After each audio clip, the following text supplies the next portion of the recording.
Hello everybody, so today I will talk about calculus.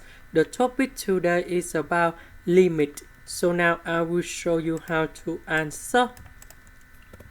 This one divided by s, 5x divided by s. So we have sin 5x over s plus 5. Next, we multiply number 5 on numerator and denominator. So we have the formula in here.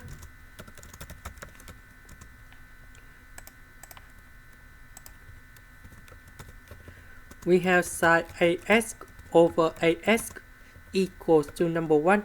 So that means sin 5x over 5x, you got about number 1 in here. So you have 5 multiplied by number 1 plus 5, you got about 10. This is the end. Thank you for watching.